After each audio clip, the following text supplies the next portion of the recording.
ప్రేమ వివాహాలు అన్నవి ప్రేమ వివాహాలైనా లేకపోతే తల్లిదండ్రులు కుదిర్చి చేసే వివాహాలైనా ఏవైనా సరే కులము అన్నటువంటి ప్లాట్ఫామ్ మీద చేసుకోకూడదు.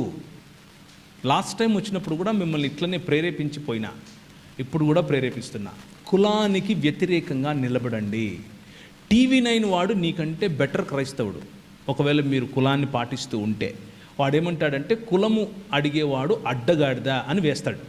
టీవీలో వేస్తాడా? ఇడా కనీసం వాడికున్న బుద్ధి కూడా మీకు లేదంటే ఇక మీ కర్మ, దానికి నేనేం చేయలేను. మళ్ళీ మీరు నేను పరలోకం పోవాలా అంటే దానికి ఎవడు కులం ఎత్తుకున్నవాడు పరలోకం కాదు కదా, ఏ లోకానికి పోడు, ఈ లోకంలోనూ వాడు బతకలేడు సరిగ్గా. ఎందుకంటే ఆ కులం పూసుకున్నాడు, ఆ కంపు వాడికి వస్తూ ఉంటుంది, అయినా వాడు దాన్ని సొగసు అనుకుంటాడు. కులము అడగద్దు, కులము చెప్పొద్దు, కులంలో బతకద్దు, కులంలో పెళ్ళిళ్ళు చేసుకోవద్దు. కులము అన్నది కొట్టేసి మిగిలిన అన్ని ప్రాతిపదికలు చూడండి. పెండ్లి అన్నది కేవలము ఒక స్త్రీకి ఒక పురుషునికి మధ్య మాత్రమే జరగాలి. అర్థమైందా? యాడమ్ అండ్ స్టీవ్ కాదు, యాడమ్ అండ్ ఈవ్. అర్థమవుతుందా?